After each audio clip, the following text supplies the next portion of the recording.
Your safety comes first with the First Alert Radar Network. First just got faster. At Parker's Kitchen, we go big, like our huge, crunchy, juicy, never frozen chicken tenders with an extra large serving of Parker's signature sauce at Parker's Kitchen.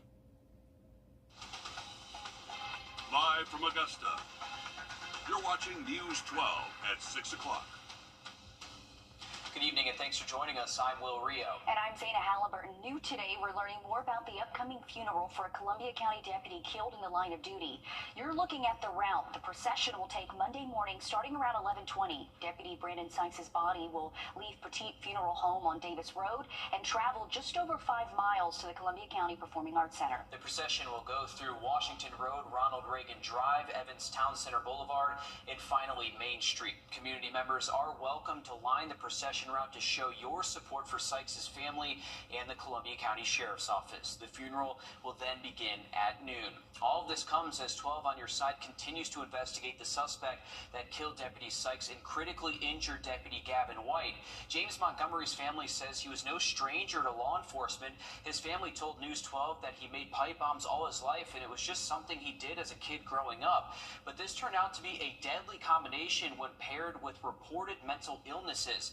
The Columbia County Sheriff's Office says Montgomery was unmedicated while dealing with bipolar and paranoid schizophrenia. News 12 also uncovered Montgomery's past incidents with law enforcement, which includes a 2022 aggravated assault charge. That charge was later wiped from his record under Georgia's first offender status. Before that, there were 4 other instances in 2018 involving his ex-wife, mostly over custody trade-offs. Today, our community is putting its full support behind the Columbia County Sheriff's Office. The blood drive continues, and several businesses have begun putting aside part of their profits for the families of the victims. We're showing you how even elementary schools are getting involved now in just a few minutes. In the meantime, we're checking in with your First Alert Chief Meteorologist Riley Hill for a look at your forecast heading into Thursday, because we could see some rain soon, but that is something that we need. I know you're shaking your head, but we need right. it. I know we do need it. We do need the rainfall, and I think we could see some beneficial rain show up between Friday and Saturday. It's Friday, Saturday in just about 10 minutes. Thanks, Riley. This week, many schools in Columbia County are decked out in blue in honor of deputies White and Sykes. Teachers and school staff are making sure students understand the gravity of the situation we all find ourselves in this week, but also teaching them about standing together as one and thanking our officers for the work they do to keep us safe.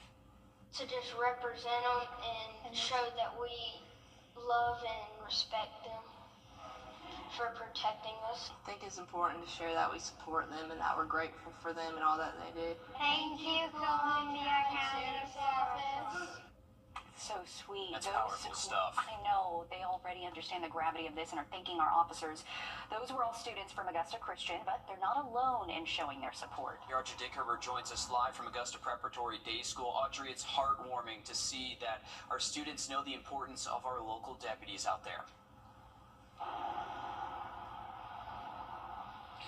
It is, and some schools tell me that a lot of students are actually close with the deputies that work at their schools, making this loss even harder. And actually today was supposed to be a day that Deputy Sykes typically would have shown up to work, but now a wreath hangs and a sign is placed in his honor.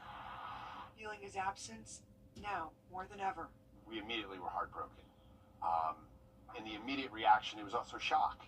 You know, we couldn't believe it was a person that we know so personally and who walked amongst our campus that their life was taken so quickly. Known for always having a smile on his face. He was always somebody that waved to me, so I would see these officers and they would always wave to me. Officer Sykes always had a smile and asked how you were doing, while also bringing a sense of safety. He really truly has a steadiness that he gave off, and so he was really somebody, if you would want to say, hey, I would really love for my child to meet a community helper who could keep us safe. Deputy Sykes would be, he emulated that in all of those characteristics. And security. We really pride ourselves on the safety of kids every day. And he really exemplified that with how he would walk amongst our community. He would talk to our students, and it helped, really, I think, students to see law enforcement as approachable and that they're members of our community that can help. And it's not this authority figure that people are often intimidated by. And that's the personable side that Officer Sykes leaves as his legacy. He made such an impact that other schools in the area are also honoring him by wearing blue this week, putting up signs, or having their own ceremonies to pray for everyone who's been impacted. Well, it brings us all together. There's a lot of things in this world that try to tear us apart, but in situations like this, we really need to stand together. A loss that's being felt far and wide. And I think it's really hard to think about how not only this impacts us, but his family back home, and it really makes us think about reevaluate everything and think about how his family was impacted as well as our community.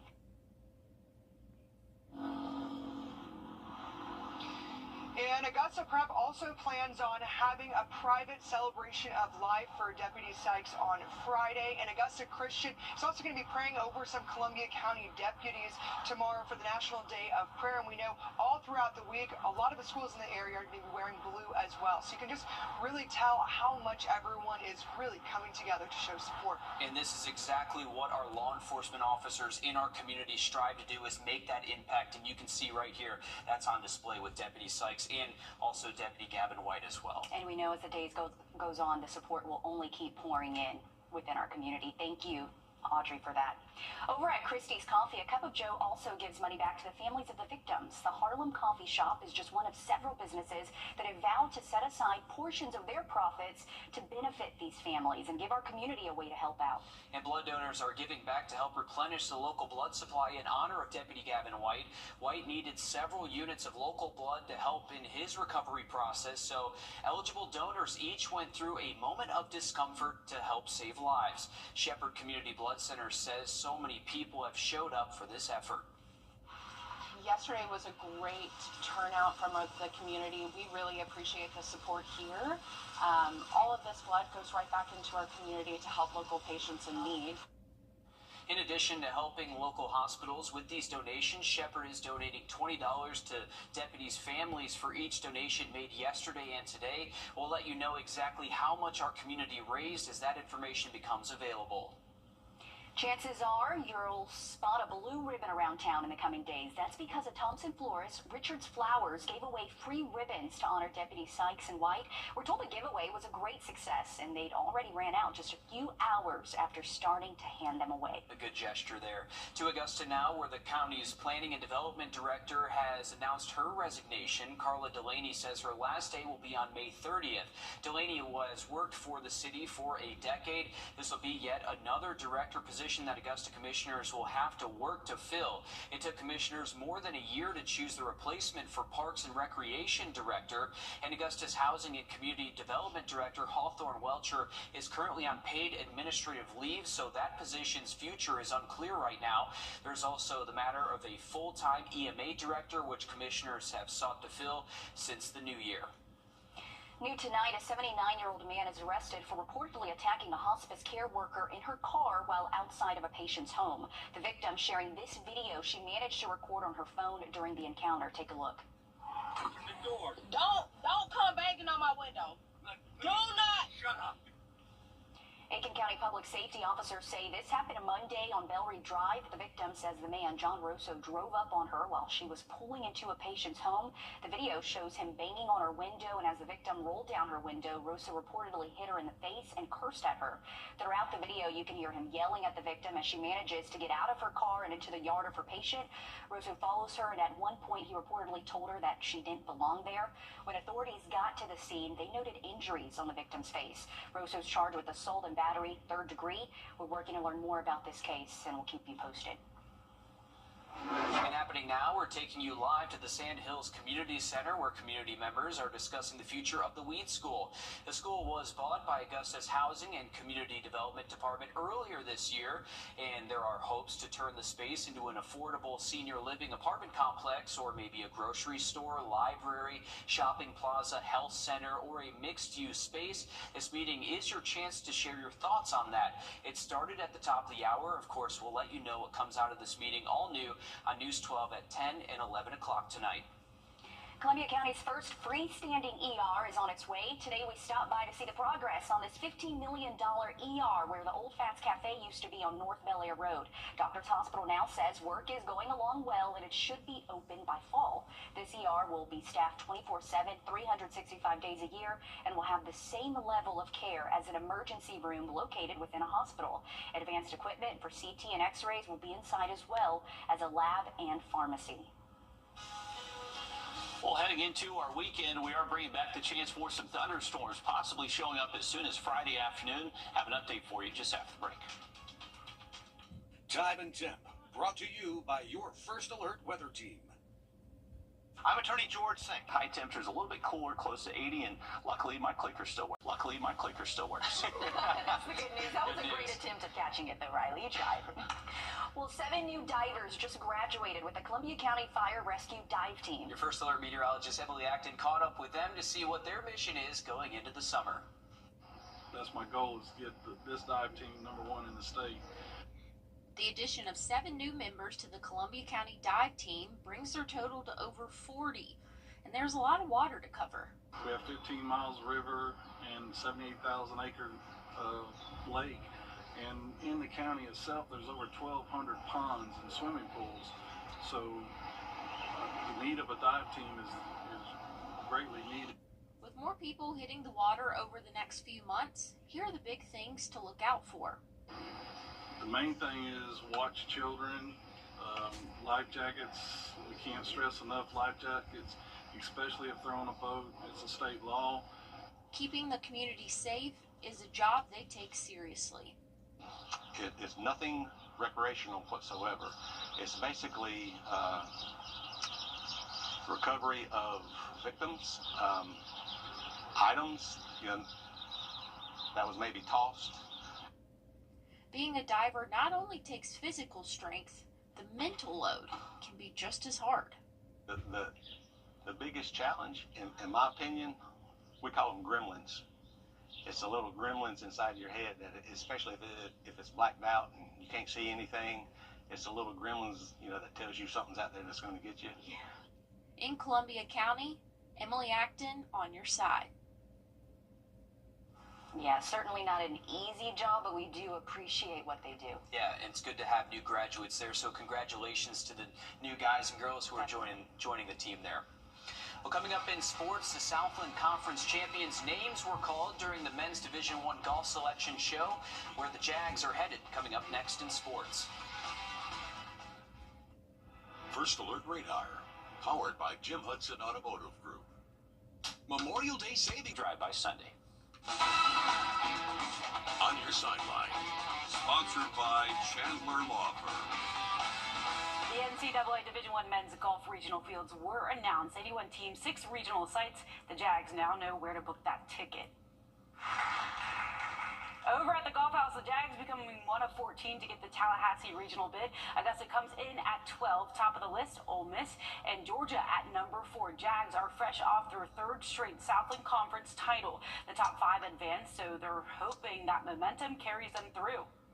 Weeks where we've played well, we've had everybody kind of play well at the same time. In the weeks we've struggled, we've played well 80% of the time, but just didn't finish it off. So I think what gives us confidence is when we have played well, we've shown we can hang with anyone. We definitely have confidence, but we also know we have a lot of work to do. So we've been getting back to work, and we know we've got about a week and a half left of practice, so we've got enough time to try to peak at the right time. The Jags played their best tournament of the year at Florida State's host course. The top individual not on advancing teams will also advance to the NCAA championships. That is at the end of May. The Falcons are paying for the prank big time. The NFL has fined the Atlanta Falcons $250,000 and defensive coordinator Jeff Ulbrich $100,000 over the Shedeur Sanders phone number leak. Jack Ulbrich, the son of newly hired DC, took the phone number of Colorado quarterback Shedeur Sanders off his dad's iPad, using it to prank the prospect during Friday's 2nd and 3rd rounds. It's another part of the regret is there's so many amazing people in this building that did an amazing job in this draft process, and then to pull it off on draft weekend and do as well as they did, it's hard because those people should be celebrated in these moments, and they probably weren't as much as they should have been. The NFL said the fines were for failing to prevent the disclosure of confidential information distributed to the club in advance of the NFL draft. Ulberg said neither he nor the Falcons would be appealing that fine. I agreed to the statute, not for me, but for the girl who will walk by one day and wonder who I was. 3, 2, 1.